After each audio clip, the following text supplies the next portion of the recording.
Oh, good evening. Make sure that's right. Yeah, that's right. Evening, morning, afternoon, wherever you are. Where are you? Where are you? Welcome to Sunday's YouTube Live. What number is it? 60.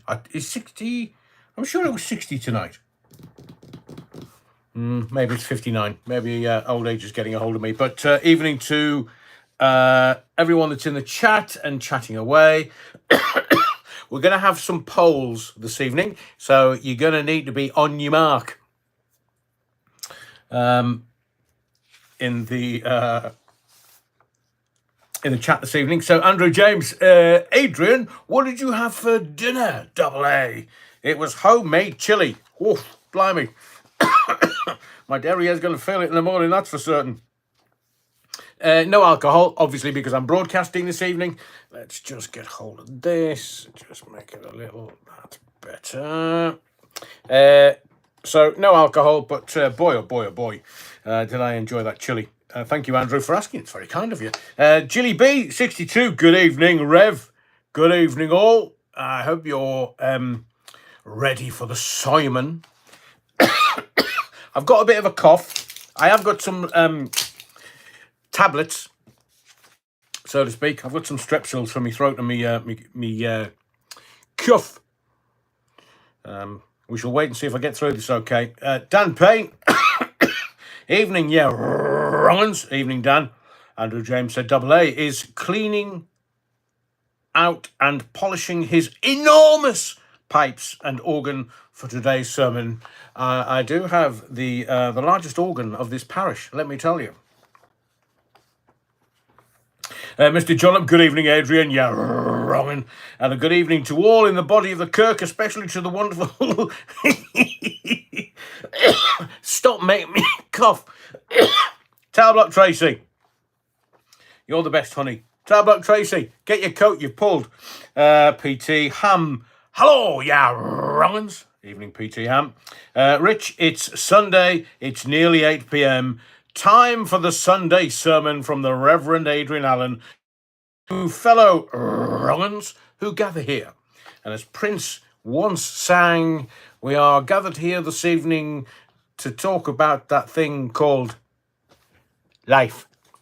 Jip Atkinson, what's the topic tonight? Jip, there's loads. There's literally loads. I've got a few polls that I need your guidance on.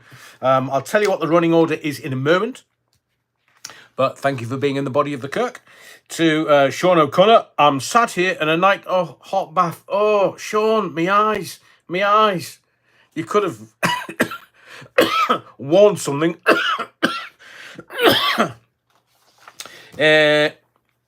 Sean, good to have you in the body of the Kirk. Moist, but good to have you in the body of the Kirk. Jim Atkinson, don't drop your iPad in, Sean. Rich, I watched in the bath last week. Oh, Rich, I knew there was something going on. Steaming hot water and a glass of wine. Oh, make it a bucket. Why don't you? A small snifter whilst taking the sermon. How do you take the sermon? Bending over, Adrian. Who said that? To Rich, nice way to see you on a Sunday evening. Smooth talking bar steward. Dave Stewart. Here, Adrian, did you ever work with Steve Penk? He was kind of over the Pennines at Key 103. I was at Rock FM for most of the time. But yeah, I met young Steve a few times. He was a bit of a, how can I say this without being disingenuous? Confident, I think is the word. Confident. Rich, doing invoices at the moment with a cheeky glass of Sauvignon. Nice. Rich. Nice. I do have my my chosen tipple. How long have we been going? Have I been doing? Yeah, better get my skates on. The Bovril, Bing Bong, Avon calling the wrong'un evening. The Bovril. I think it's Theo Bovril, but I just like it. It looks like it's the as if we're doing something we shouldn't be doing. But welcome to the body of the Kirk. Andrew James, Bovril, are you behaving? It seems like no one's on their best behaviour tonight, it being a Sunday and it being the body of the Kirk. Mr. Jonup, crisis deepens as Deputy PM refuses to say whether Lee Anderson is a racist, as Under Fire MP tweets about Doghouse beer. It's all kicking off, Adrian. Oh, I know. I just saw that Doghouse beer and I thought, one, that's where he is. Two, I wonder what that tastes like. But yeah, Mr. John it's all going a bit Pete Tong. Bovril says, evening Andrew and Andrew James. Yes, I'm being a good boy, tee-hee. Since when have you ever been a good boy? Rusty Mouse. Adrian, I've just got a seat at the end of the pew. If someone else squeezes in, it will fill the aisle. There's a gag in there somewhere. Small things. So no, it's big things, small spaces. I'm your boy. GB Patriot, evening wrong'uns. And Rich, you may fall into the lap of Tablock Tracy. What is she doing? She taking the collection this evening. All donations, you know where they go. And Rich says, evening GB chat. Dave Stewart asked about Steve Penk. When I was at Rock FM, I've said to you, there are lots of, what? Oh, known as Theo on the web. Thank you, Theo.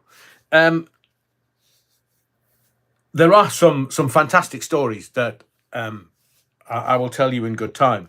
But asking about the Rocking Church in Preston, where it was known that there was some backstage. Basically, it was a church that was there when the Black Death was there, and there was a load of people who caught the Black Death and died were chucked in the graveyard. So you didn't kind of go around checking out the headstones in case, well, you caught the Black Death.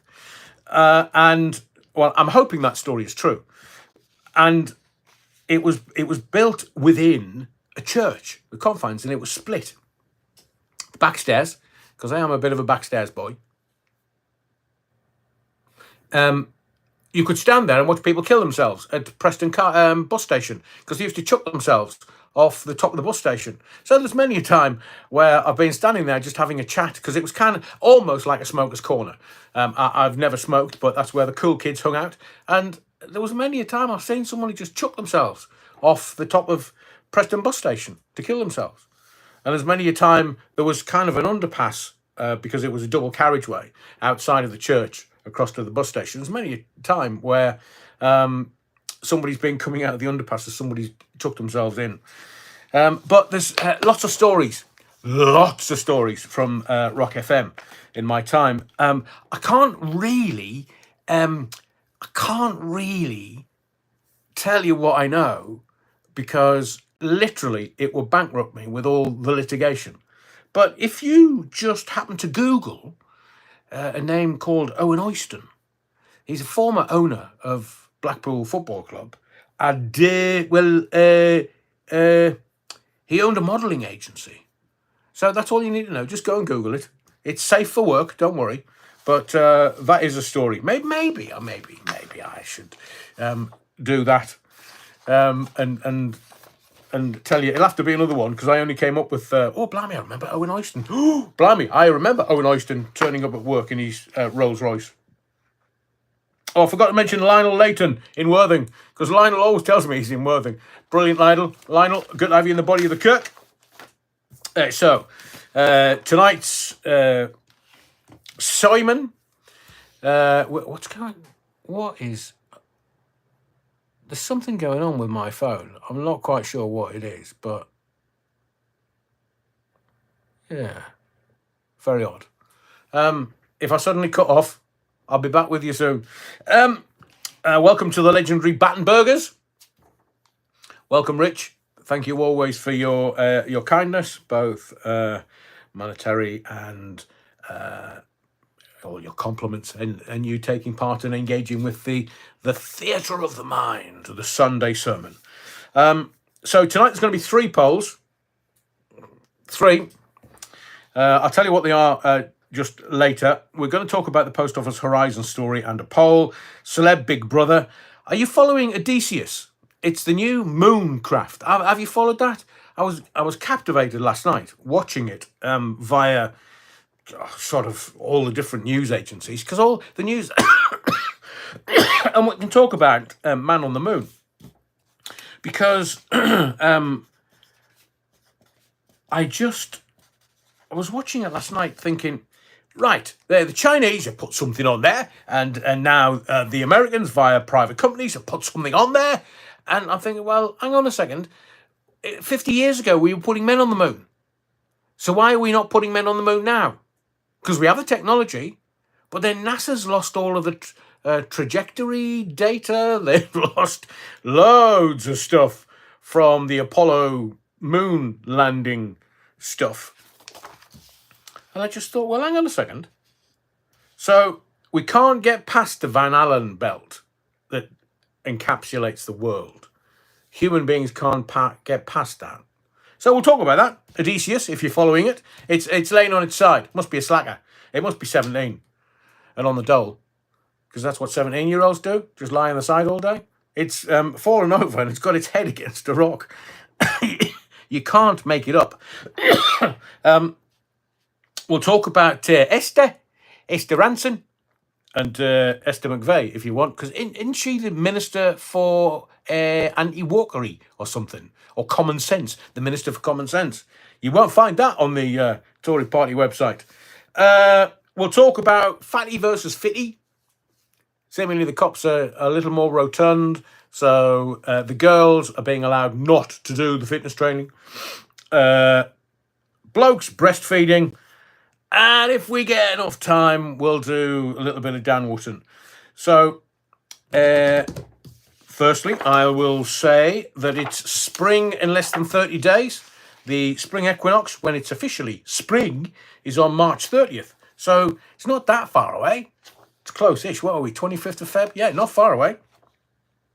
Next Sunday, it is Mothering Sunday. Now, I'm not anyone's mother, and I don't identify as anyone's mother. So, and my mother is no longer around, sadly.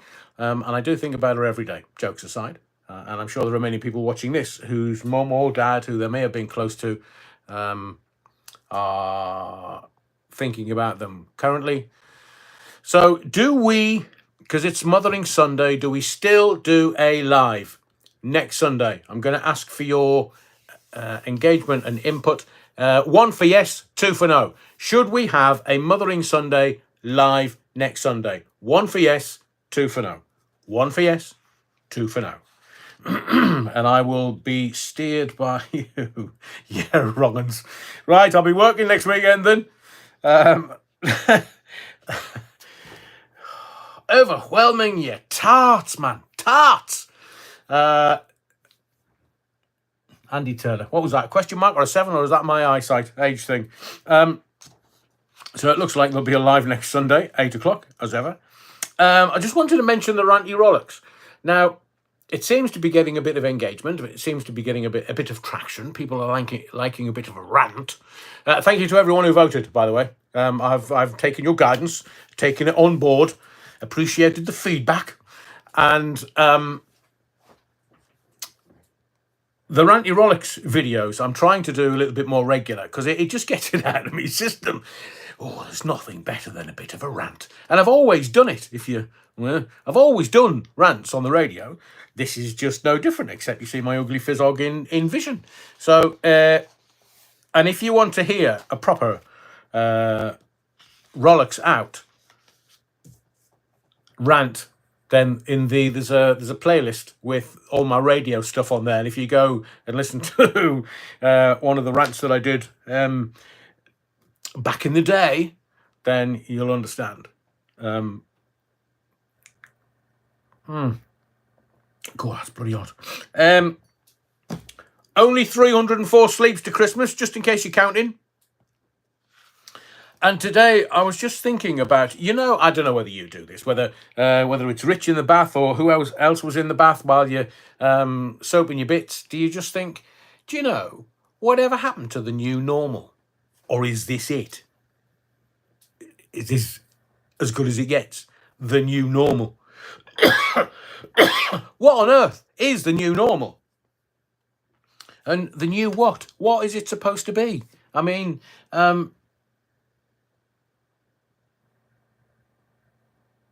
Eh? Oh, blind. Hang on. Wait. Terry Wookford's always, he's kind of the reasonable voice amongst the crowd. Terry's just said, "Oi, tart, you wrong'un. Isn't Mothering Sunday supposed to be the 10th, not the 3rd? I think Terry's right. I think I may have got it wrong. Looks like we'll be doing... Anyway, we'll be doing a live on Mothering Sunday. Mothering Sunday. Yeah, it's probably me that got it wrong. Cheers, Terry. Right, poll number 1 out of 3. I want to know the post office story. It's still kind of rumbling on in the background because seemingly the post office knew about the IT flaws for at least 20 years. So that takes it right back to the early days. And whatever has happened to Ed Davey? He's like the Scarlet Pimpernel, the Invisible Man. He's disappeared. Especially if there's going to be a general election in May. Alexa, I didn't say anything. Honestly, she sat there doing that for the whole week, and all of a sudden, I'm talking to you on here, and she pipes up. In the words of the great Chinese philosopher, you can foxtrot Oscar. Good, she didn't answer back. So the post office knew about the IT malarkey for at least 20 years. Are you still interested in the post office story? Whatever the developments are you still interested in the post office story? 1 for yes, 2 for no. 1 for yes, 2 for no. Are you still interested in the post office story? Just so that there has to be some collateral damage in the political sphere, the political classes. There has to be some collateral damage. How there's not been so far, I have no idea. Yeah. Right, so I'll keep digging. Anything I can come up with, it's yours. Dale Steele, 2 forever. You're such a hard audience, Dale Steele. Thank you. Do appreciate that. We've done that. I wanted to do something at the beginning of this because I don't know whether you've noticed. I'm going to talk about this in a little while. One of the NHS trusts has said that men can breastfeed, and maybe I'm being naive here. And you can tell me whether I am or I'm not in the comments as per usual. But I've never known a man that could breastfeed, unless he's got moobs, of course. In which case, Fally needs to get to the gym. And I put myself in that particular role. Honestly, this cough, I've not coughed for hours before I've come on here. The minute the adrenaline kicks in, bang, here we go. Have a cough, Adrian. Again, there's a gag in there. You can take the gags if you want. Hayden says, Adrian, all men can breastfeed because they possess the 2 most vital components for lactating, mammary glands and pituitary glands. Mammary glands, which produce milk, are present in all mammals. Now, 2 things, Hayden. 1, who was the first human being that saw a cow and said, I'm just going to give this a bit of a tug, and whatever comes out, I'm going to drink? And secondly, would you want to drink whatever came out of my mammary glands? Me neither. Who's Dusty Allen? Oh.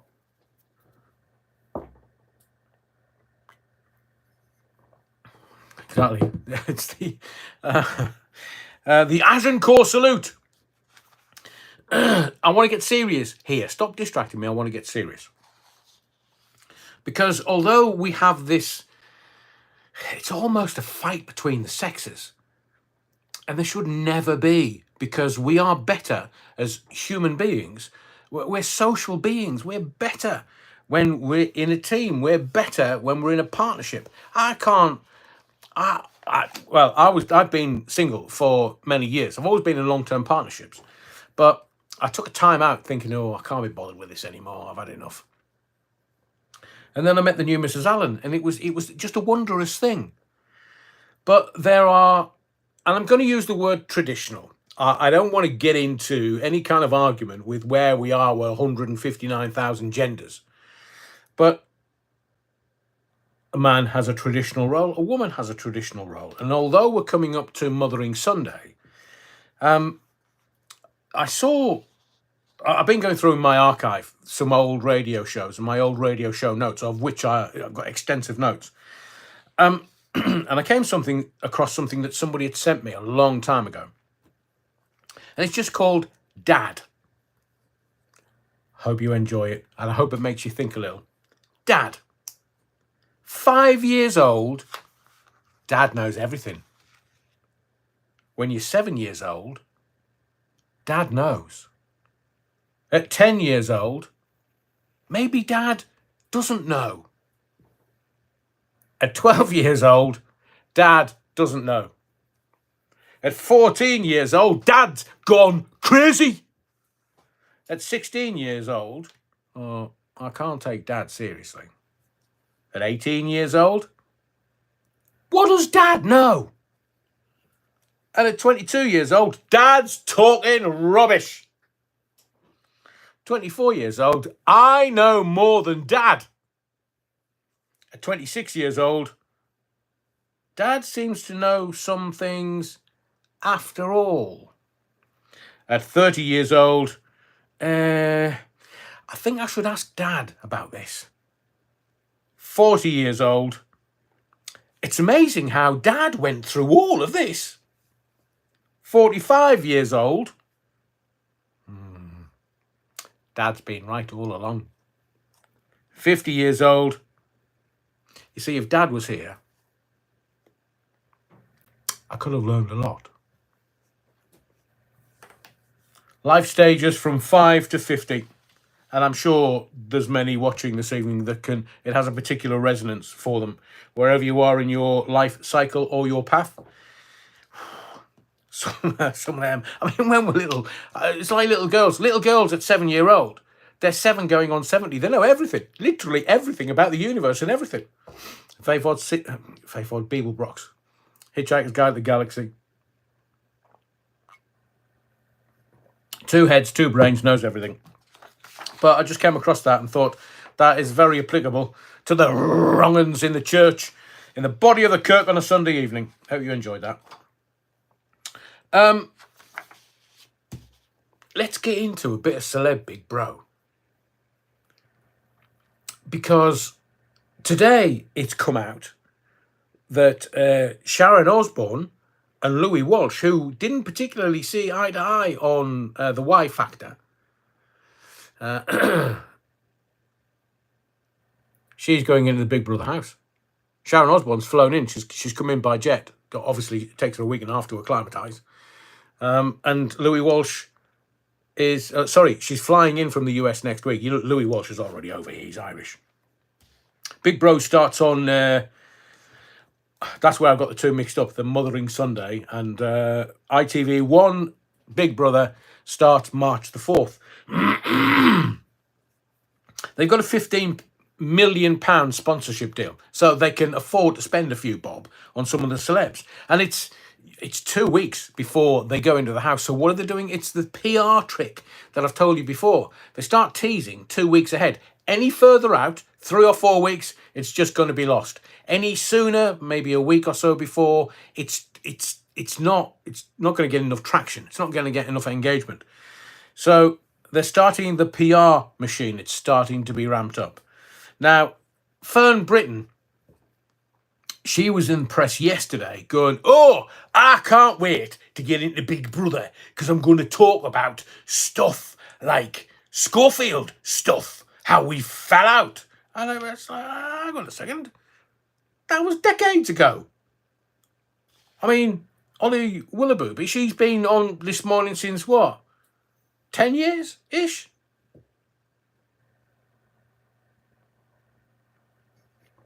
But it doesn't really matter what they're saying. It doesn't really matter whether it's true or not, because ITV are going to come out and go, no, it's all speculation.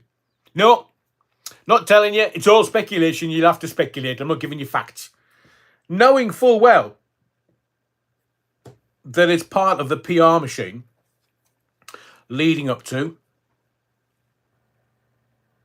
4th of March. So I don't know who's going to be in there. If Fern Britain is going in there, get Scof in. I mean, I don't know whether he's toxic, viewer toxic, that they can't. They'll have done some focus groups to see whether the focus groups will be like, oh yeah, it was unwise but not illegal, let him back in. Like Dan Wootton, what they're saying around Dan Wootton, they're being very careful with. Yeah, he was exonerated. You'll notice there was no innocent there. There is innocent until proven guilty in a court of law, but he's been completely exonerated. And Scotland has slightly different laws to England. Not proven in Scotland. So, look, I apologise for this cough. It's absolutely ridiculous. Let's get on to the royals, because it's proper kicking off. Now, I know poor Charlie, King Charles, to be respectful, he's a poorly puppy. He's not a well man. But there's nothing about the king-ish today in the press. So the cancer story and all that convalescing story and treatment story is kind of running its race. But Harry, I mean, this boy, I've said this many times to you before. If you blew up that boy's nose, he'd go off like a referee's whistle. His brain is so small. I don't know who's advising him, but stupidity is as stupidity does. So, how very dare the press? They've been front page stories, and the Sun is still doing showbiz. It's still... So, the front page of the Sun on Sunday today. 20-year-old boy having his wicked way with 22-year-old girl. No shit, Sherlock. I mean, that's what 20 and 22-year-olds do, don't they? They're very keen, always ready, young, dumb, and full of youthful exuberance. That's the story. And I just looked at this thinking, how here, man? You can do better than this. There's all this kind of stuff going on, and you're going, well, 20-year-old is having his wicked way with a 22-year-old. He's carrying an overnight bag into her flat. Well, I'm sure he came out slightly lighter than he went in.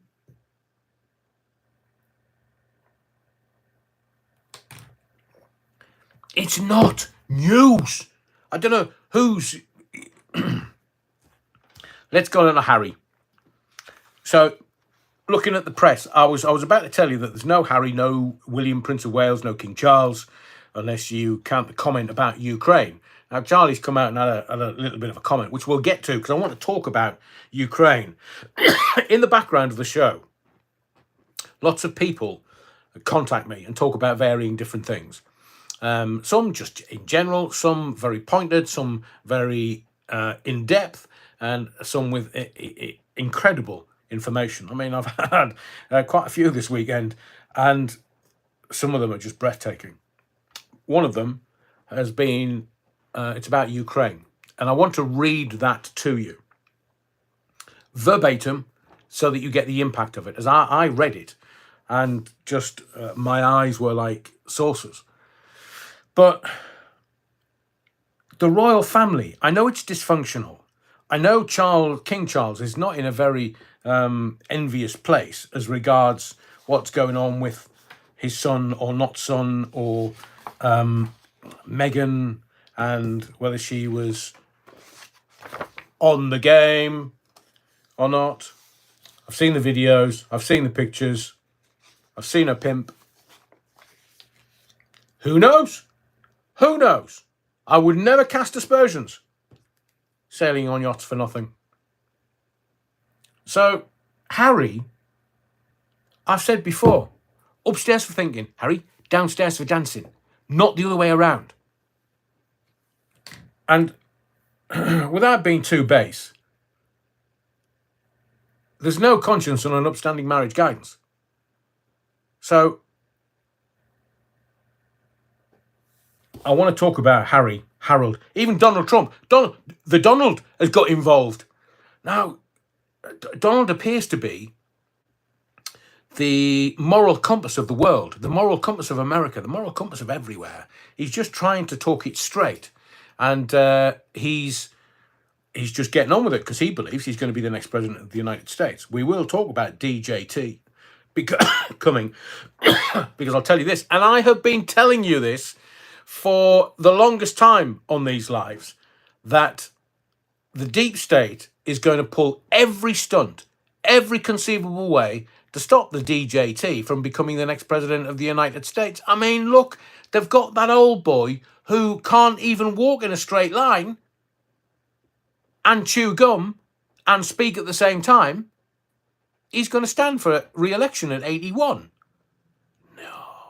So when are they going to step in and go, Joe, can you hear me? Or do you need more? You need a bit more sugar on your cornflakes, Joe. What do you mean doesn't taste like sugar? So DJT is the moral compass. They've tried every which way. They've tried to get him into court and have him done for illegal stuff, but they can't. That was never going to happen. Now they're trying to bankrupt him. $500 million fine. Because they did 354 million, and then they went, Trump's team went back to court and said, look, can you give us a bit more time? Can you give us 30 days? And then the judge that gave him the original $354 million fine stacks another 100 million on top and says, if you don't pay, there's another $84,000 a day interest going on top. So they're trying to bankrupt him. And if that doesn't work, what have they got left? And I don't wish that on anybody, because the Americans have got form. Having their president shot, they've got form. What do you mean? You don't know who shot JFK? You don't believe the official narrative, surely. Woody Harrelson's dad. Do your research. Have I ever steered you wrong? And I'll tell you where it was. It was Woody Harrelson's dad, because there was a few of them. There was a few of them on the team to take him out. But he was from the drainage system under Dealey Plaza. It wasn't from the book depository. Oh, for goodness sake. How gullible are you? Or are you on my side? You never take what you're told? You always do your own thinking? Fabulous. We don't wish that on Donald Trump, because I've said this to you, and people have had a go at me. I've told you that Donald Trump is the saviour of the world. Because if he doesn't get in, can you imagine what the corruption's going to be like in America? And the money laundering that's going to go on, and the money washing that's going on in the Middle East and in the Ukraine. Look at Tucker Carlson's interview with Vladimir Putin.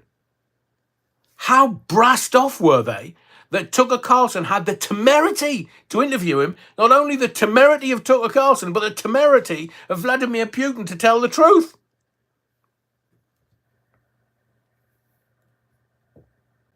I always thought that Vladimir Putin was having his wicked way with, what was her name? Wendy Deng. But no, he's got a Barbie doll now, seemingly, according to the press. But, you know, who am I to believe anything I read in the press? I've told you before, the price on the front. So let's get back to Harry, because I do... This is not about politics. It's not about political allegiance. It's all about, look, if they hadn't rigged the 2020 election, Donald Trump would be finished now. He'd be just about finished. He'd have done 2 terms, off you go. But Joe Biden would have been too old to get into office. It was bad enough him getting in 2020. So if Trump doesn't make office, and this is not about political allegiance, it's about what the man has done in his first term as president. There was not a single theatre of war anywhere under his jurisdiction. None. And they are the policemen of the world. Nothing. But Donald's come out and said about little Harry, the ginger Rolex. The royal family have been too soft on Prince Harry.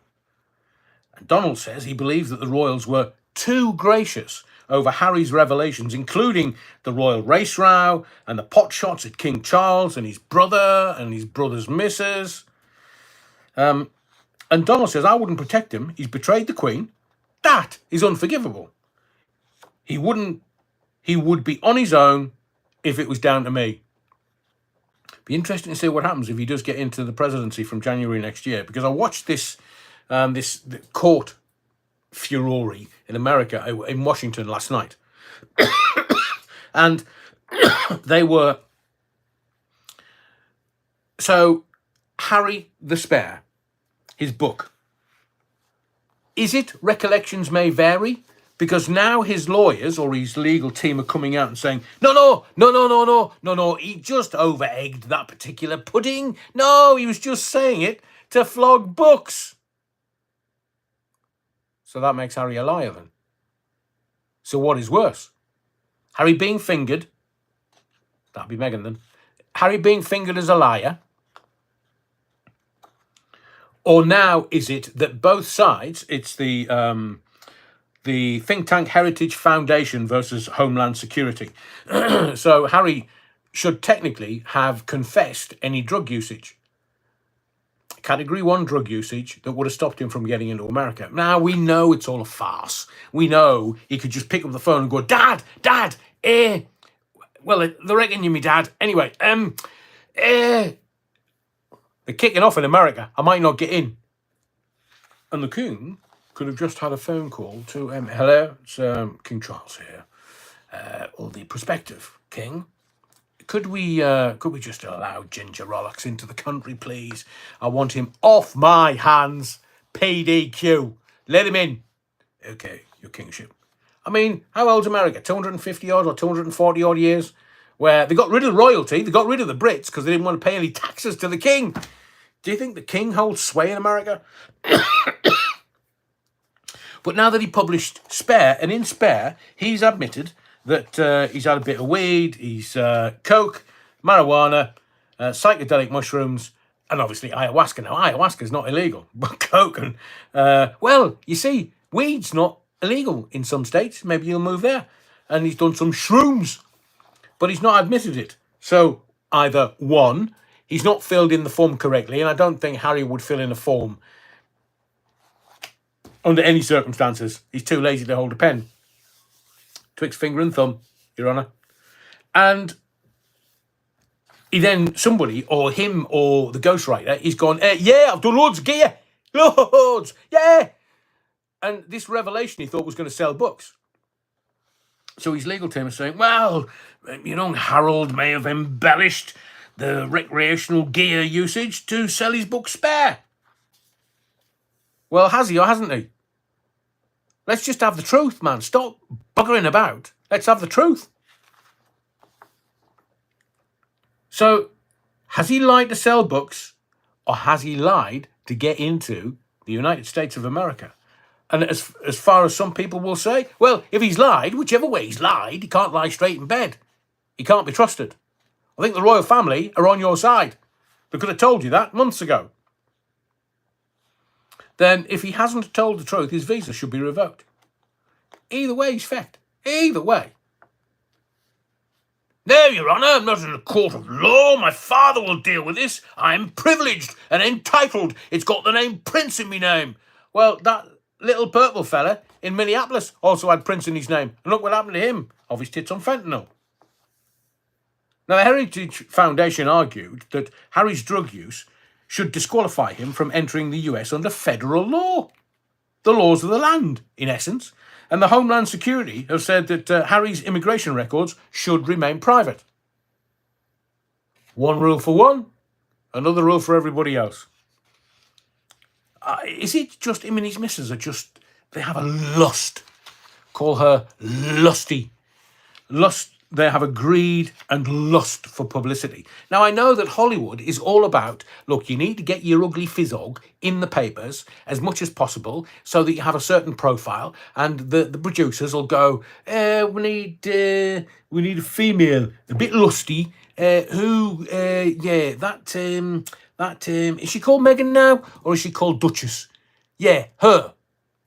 because her name would be on their tongues, amongst other things. Now, in all of his court cases with the press, he has stated that's Prince Harry is a victim of lies. But if he's making up stories about drug usage to sell books, he's the world's biggest hypocrite. Because he's lied. So he's saying the press are lying, and all of a sudden he's been found out with a barrel full of lies.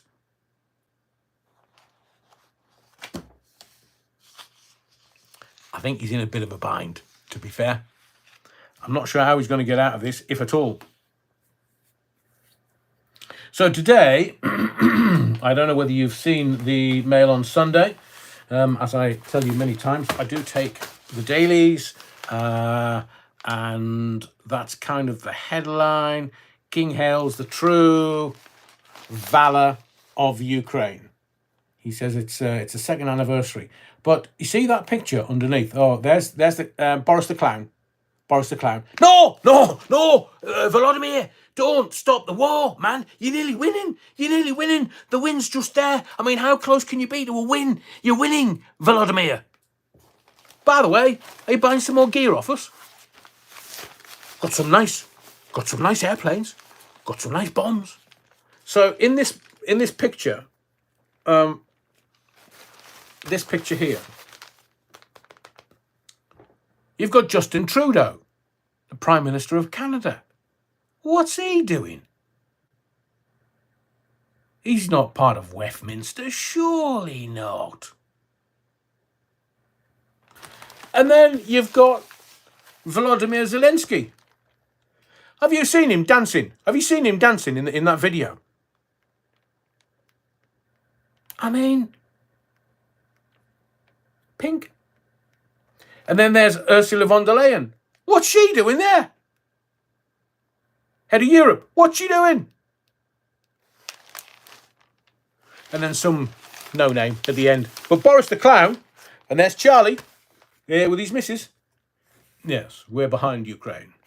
They're all making shed loads of money from this. It's just money laundering.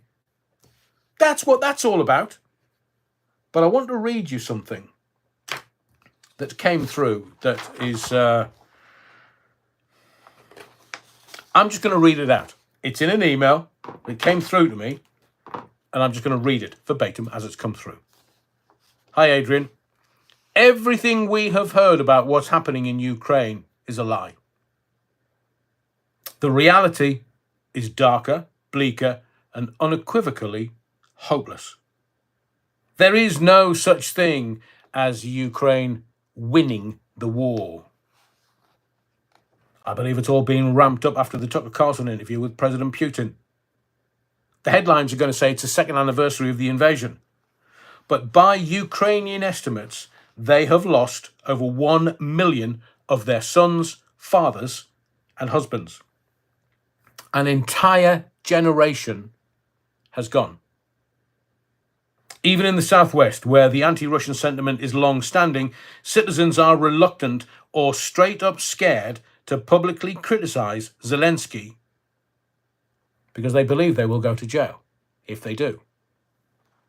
In every village and town, the streets, shops and restaurants are mostly absent of men. The few men who remain are terrified of leaving their homes for fear of being kidnapped into conscription. Some have resorted to begging friends to break their legs to avoid service. Army search parties take place early in the morning when men leave their homes to go to work. They ambush and kidnap them off the streets, and within 3 to 4 hours, they get listed in the army and taken away straight to the front lines with minimal or no training at all. It is a death sentence. It's getting worse every day. Where I was staying, a dentist had just been taken by security forces on his way to work, leaving behind 2 small children. Every day, 3 to 5 dead bodies keep arriving from the front lines. Mothers and wives fight tooth and nail with the armed forces, begging and pleading not to have their men taken away. They try bribing, which sometimes works, but most of the time they are met with physical violence and death threats. The territory celebrated as having been won back from Russia has been reduced to rubble and is uninhabitable. Regardless, there is no one left to live there, and displaced families will likely never return. They see the way the war has been reported at home and abroad. It's a joke and propaganda, they say. Look around. Is this winning? Worse, some have been hoaxed into believing that once Ukrainian forces are exhausted, American soldiers... Sorry, I'll read this again. Worse, some have been hoaxed into believing that once Ukrainian forces are exhausted, American soldiers will come in to replace them and win the war. There is no ambiguity in these people. The war was for nothing. A travesty. The outcome always was and is clear. The people are hopeless, utterly destroyed, and living in an unending nightmare. They are pleading for an end, any end, most likely the same peace that could have been achieved 2 years ago. In their minds, they have already lost, for their sons, fathers, and husbands are gone. And their country has been destroyed. There is no victory that can change that. Make no mistake, Adrian, they are angry with Putin, but they are also angry with Zelensky and the West. They have lost everything, worst of all, hope and faith, and cannot comprehend why Zelensky wishes to continue the current trajectory, the one of human devastation. Thank you. That remains anonymous, but thank you for sending that in. We know that Ukraine's one of the most corrupt countries on planet Earth. America is trying to get ratified another $60-odd billion in aid to Ukraine. And I said to you easily 6 months ago that I believed that Zelensky would be told to broker for peace. Maybe that is coming. Once the aid stops and nobody else is giving him any more money, then maybe he will broker for peace. But if you look at all of the press reportage, it is simply Vladimir Putin is the bogeyman. Vladimir Putin is the bad man. Vladimir Putin is the one that we are going to have to fight. But it is very well known in many, many circles. Vladimir Putin is very tight with Xi Jinping from China.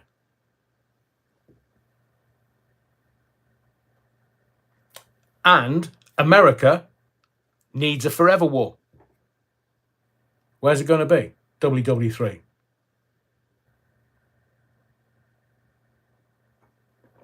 And you think it's not coming?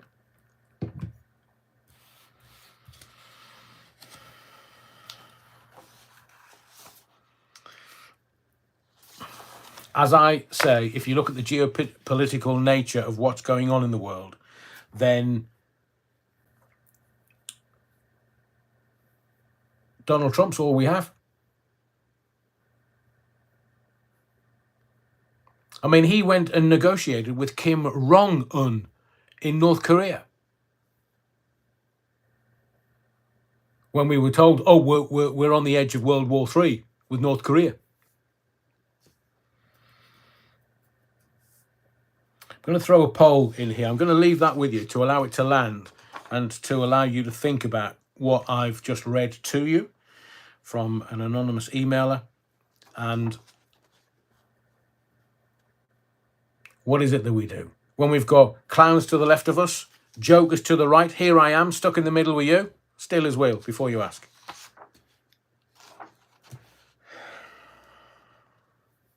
"2024 is 2023 on steroids."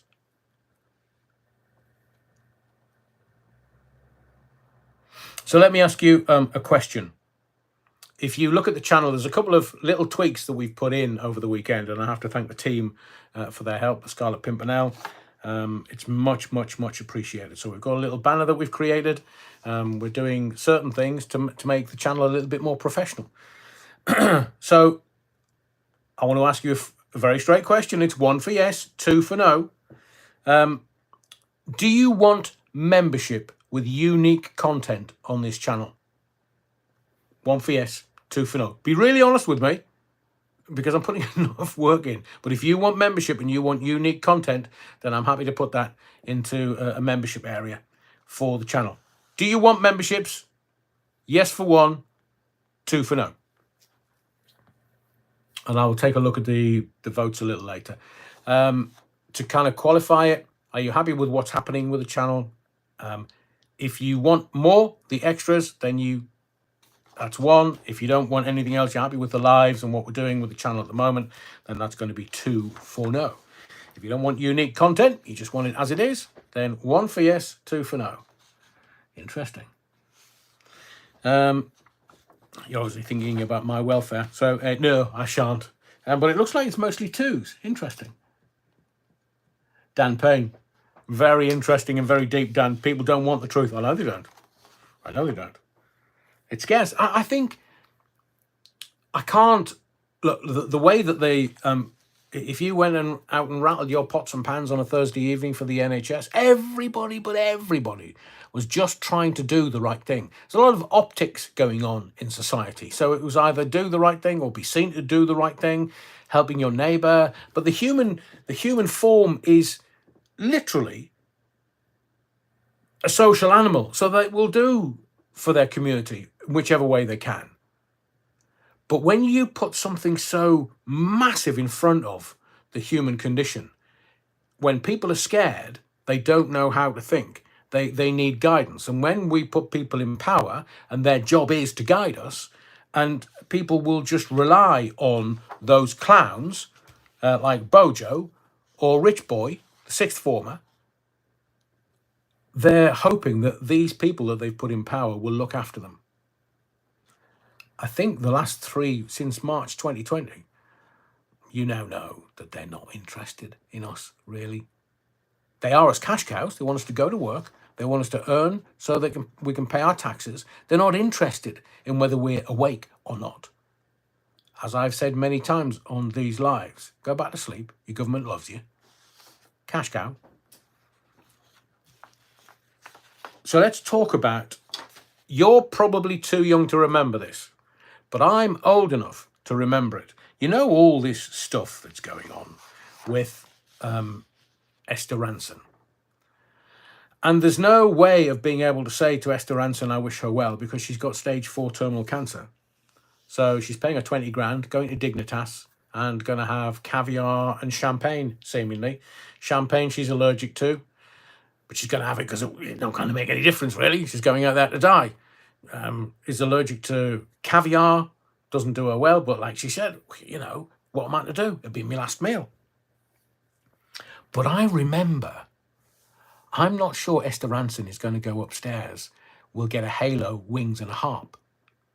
I think she might go somewhere else where it's a little bit warmer and it's not such a nice journey. Why would you say that, Adrian, of a dying woman? Can you remember a guy called Bernard Braden? Probably not. You're not as old and as daft looking as me. But I remember the 60s because my mum and dad used to watch the Braden Beat or the Braden Week or the stuff that Bernard Braden used to do on the telly, whether it was ITV or BBC, because there was only a couple of channels then. There wasn't the thousands that we've got nowadays. But Esther Ranson, she's a vile, odious woman, in my view. And I will qualify it. Now, Desmond Wilcox, you remember that name? He died in 2000. He was hubby of Esther Ranson. But he was the editor of Bernard Braden's TV program, Braden's Week, 1968 and 1972. He edited all 103 episodes. And miraculously, Esther, who was just a reporter on the Braden Week, ends up bagging Desmond, ends up marrying Desmond, ends up taking over the TV show. Bernard Braden was a broken man. And Esther Ranson, so you don't forget, is also the woman who said, leave the unjabbed at home to die. She was asked the question, I think it might have been Dan Wootton of all people. So is what you're saying, leave the unjabbed at home to die? Look at the egg on the faces of all these idiots who told you to take the jibber jabber. Told you. Now, she's off to Dignitas, campaign for the assisted dying. It's on the front of the Express. It's not really being covered by anybody else because I don't think there's an appetite for it. Especially after what's gone on in the last 4 years. I think the timing is a little suspect. But I cannot warm to that woman. I cannot. She was a rabidly ambitious woman who was just a reporter on a TV show. Bagged the editor of the TV show. Bernard Braden's edged out. And all of a sudden it's Esther Ranson's That's Life. That's how showbiz works. Bang one of the managers. It's going to be yours. Freebie. So that's why. I mean, I'm like an elephant sometimes. I've got a very, very long memory. As I say, I hope Bernard Braden is waiting for her at the gates and is there on the other side to go, hello, Esther, remember me? You bastard. Hey, let's talk about this, not the Voyager, but have you, maybe I'll do this in a different video, but have you seen, I'm looking at some documentaries that have just arrived on Netflix about Voyager. It's coming up to an anniversary, nearly 40 years since it blew up. I mean, I'm sure you can remember that like it was yesterday. But it's 40 years, almost. And they reckon the crew didn't die. There's stuff that I've seen that have shown these people are lecturers at university and have gone off and done other things. So, and in essence, the Challenger explosion was realistically the last NASA project. Everything from NASA stopped at that point, and then they kind of outsourced it. Not Voyager, Challenger.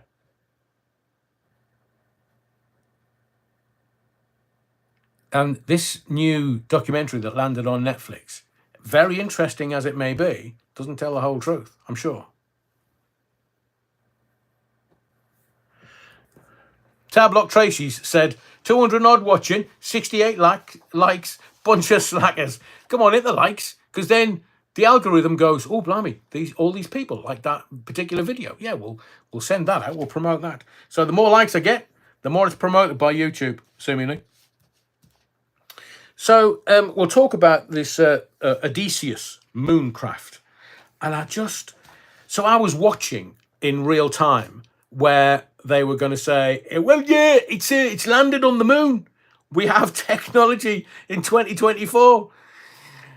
Yeah, it's landed. But then there was like this silence from mission control. And they were like, stand by, caller. We're not sure. Stand by, caller. We'll get back to you. Like 2 or 3 minutes later, stand by, caller. Another 5 minutes goes past and it's like, yeah, it's landed. Yeah, it's on the moon. Yeah, congratulations. We made it.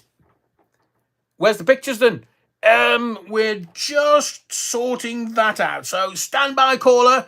We will make sure we get pictures for you. We're still waiting. Why?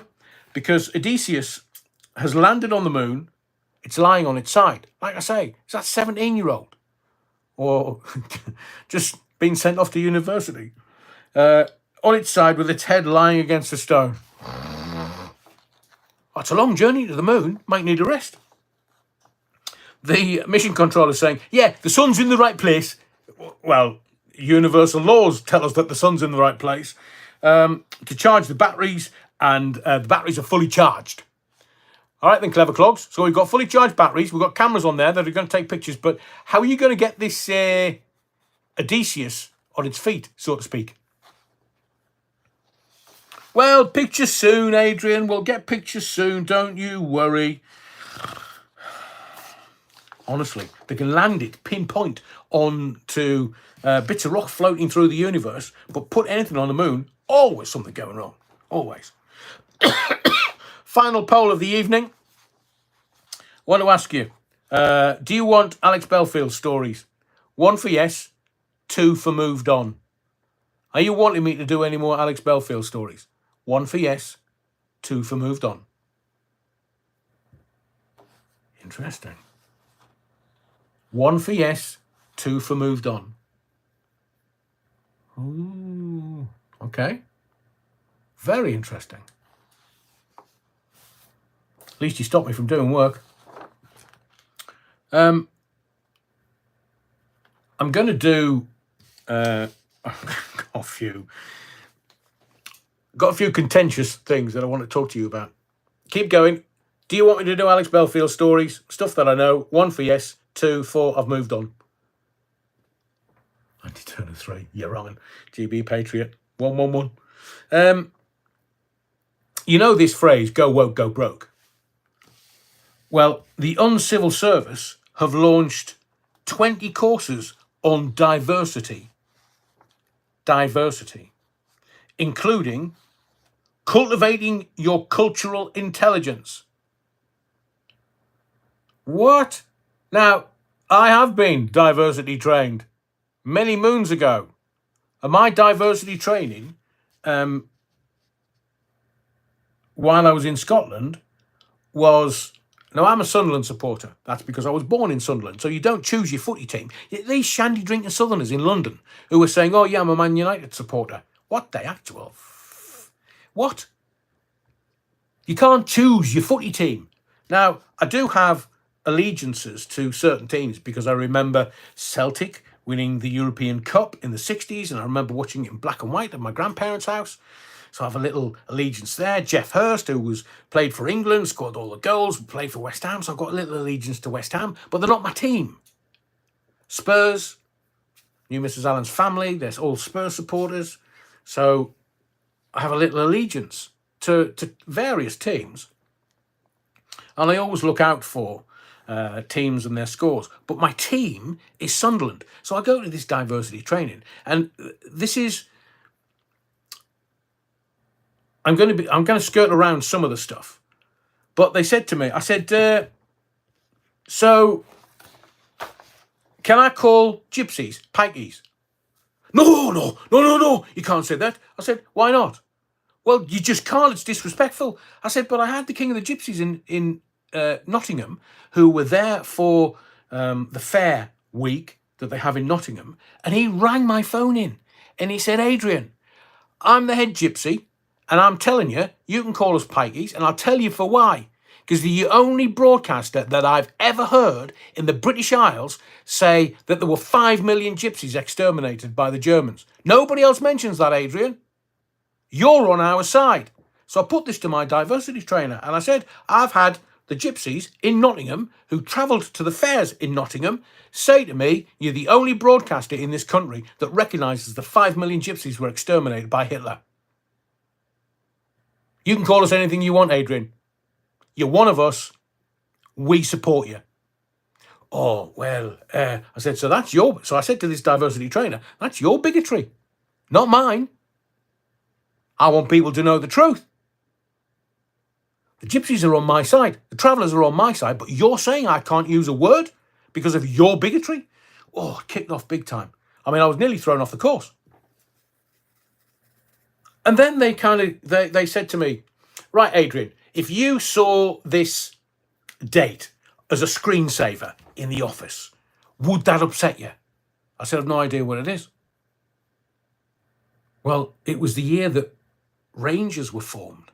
And I was like, right, okay.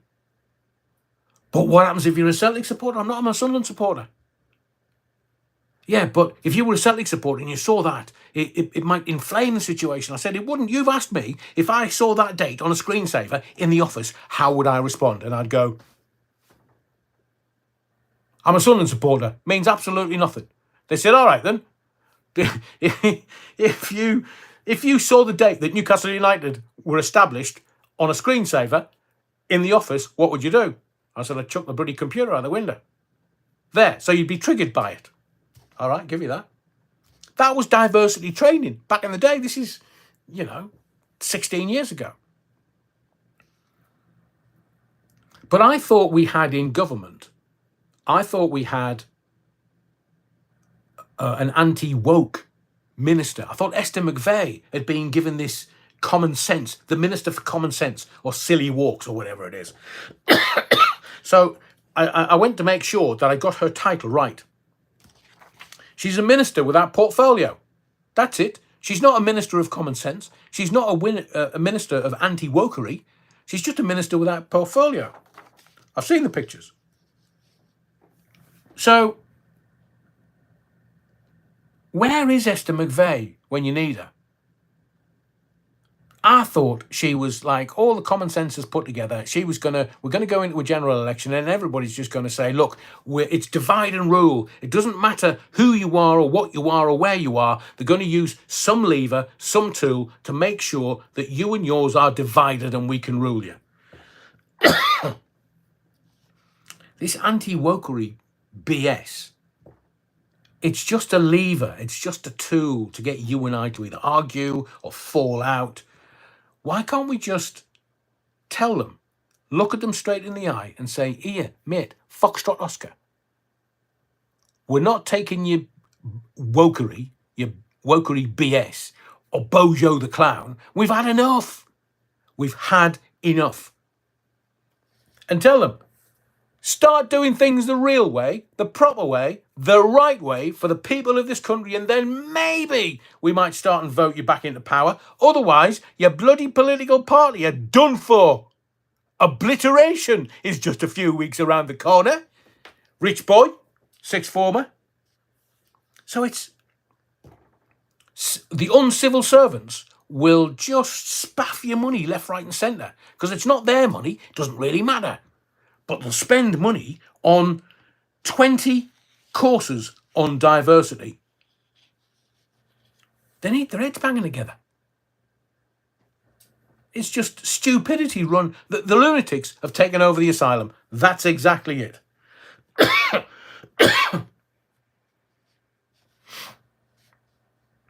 And let's get on to a couple of more things. I've laughed and laughed and laughed and laughed and laughed all day. Seemingly, we've now got fat police officers. Now, I'm not being fattest. I'm not. British Transport Police. They're not very mobile. See what I did there? British Transport Police, not very mobile. They've scrapped compulsory fitness tests on the grounds it's unfair on women.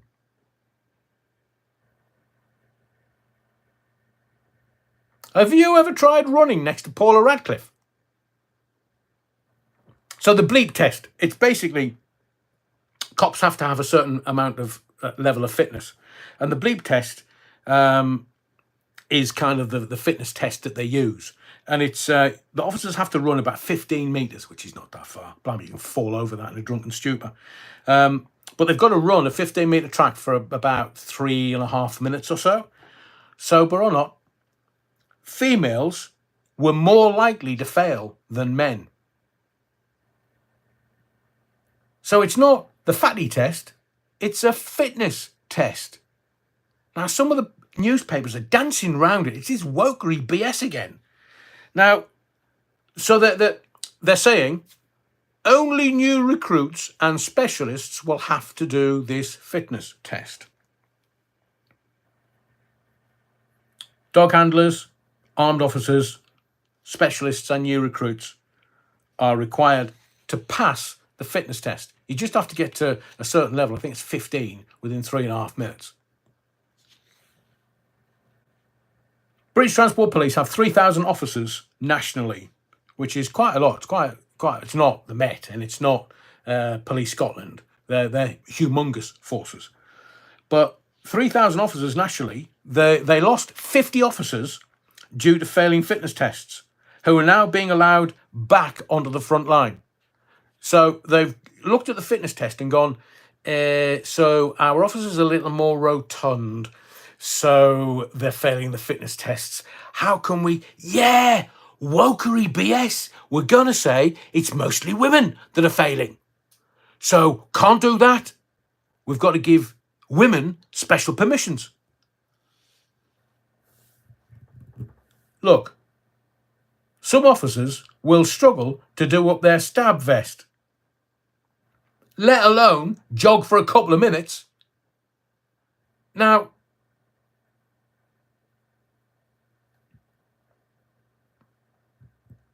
if an officer isn't fit enough to do, I would say, and I mean, some of the cops might laugh, but if you're chasing a 17-year-old scrote and you've got to get your hands on, and they're quicker than Steve Cram, what are you going to do? Stand there and go, oh, sorry, mate, can't run. I know stories of cops that were a little rotund, to be polite. And the scroats, obviously, they're as fit as a butcher's dog. They broke into somewhere, a couple of cops go along. One cop, the female, was fitter than the old boy, the male cop. He couldn't run. So she had to chase after these four miscreants. And that's, that puts an officer in a very dangerous place. Because if those four had turned on her, she could have got a kicking. And her oppo wasn't fit enough to get there and help. So it's called a job-related fitness test. There are complaints that it's too demanding.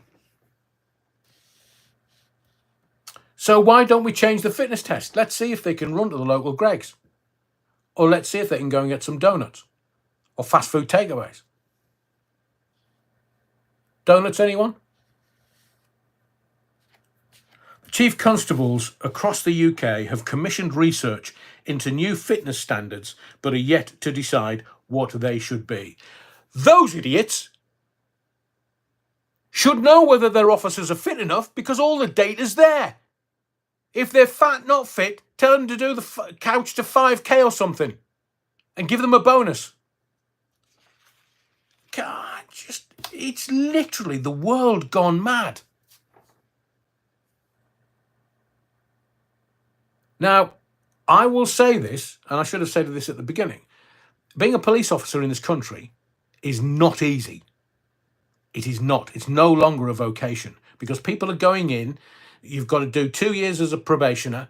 They go in, to have a look at it and go, stuff this for a lark, spat at, attacked, knife crimes through the roof. No, I mean, in London, it's virtually knife crime a day or an armed response a day, easily.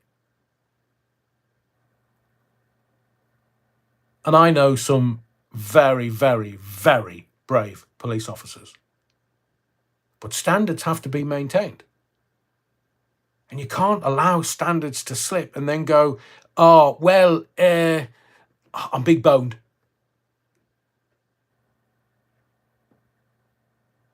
But these chief constables, what do they get paid for? Absolutely nothing. It's all wokery now.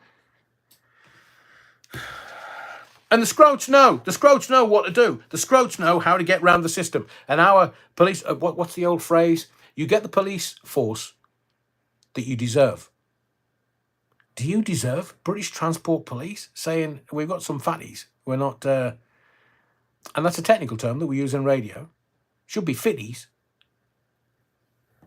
If you can't move, if you can't foot chase somebody who has broken a law, you shouldn't be in a bloody uniform, let alone behind a desk somewhere. Go to planning or something.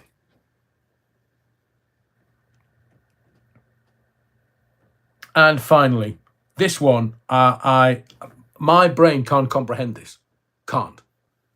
As Hayden said earlier, technically I can breastfeed. How the bloody hell does that work? So Health Secretary Victoria Aiken has come out with a bit of common sense. And she said, look, University Hospital Sussex, the NHS Foundation, have said this week that transgender women can breastfeed babies just as well as mothers. Now, I know I keep saying the word now, but it's just to sort of give me a pause because my brain literally can't comprehend what I'm reading or hearing. And I know that back in the day, when my sisters were having kids, it was, you're older than 25, you're a geriatric parent. What? Yeah, if you're older than 25, you're a geriatric parent. That was in the Northeast. And some women can breastfeed easily and naturally. Some women, it takes some practice. Get hubby and have a go. And others, they just can't. No matter how much they want to and how much they try, it just doesn't work. So, they've got a formula that they can use. But blokes, that's absolutely a new one on me. And I'm not denigrating anybody. But simply, there are some things that are natural to a human being without surgery. I can't give birth. I'm not the one that gives birth. I'm the one doing the impregnating. But I'm not there. I can be there at the birth. But I don't get it. So Health Secretary Victoria Aiken has come out and said the department also asked for more fact-based evaluation is needed into claims about milk that is produced by biological males who identify as women. I didn't even know that was a thing. It's mad. Dr. Rachel James, who is the University Hospital Sussex NHS Foundation Trust spokesperson, said the term human milk is meant to be neutral and is not gender-based.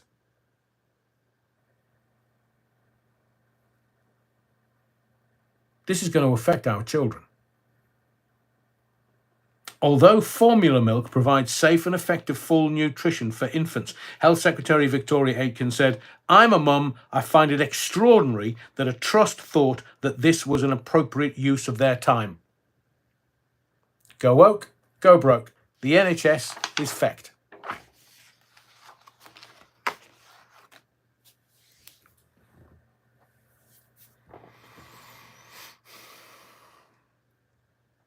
My name's Adrian Allen. Don't forget, I'm on X, formerly known as Twitter, at Adrian Allen. Don't forget the likes. I can't really see them because I've got something going on. Oh, thank you. We got over 100 tonight. Thank you for that.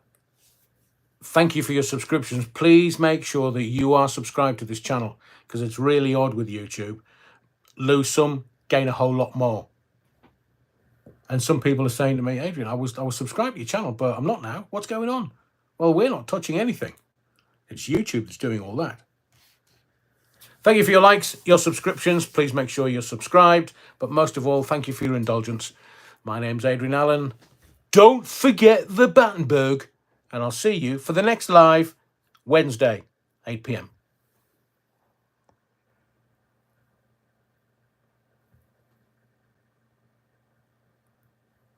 Outside.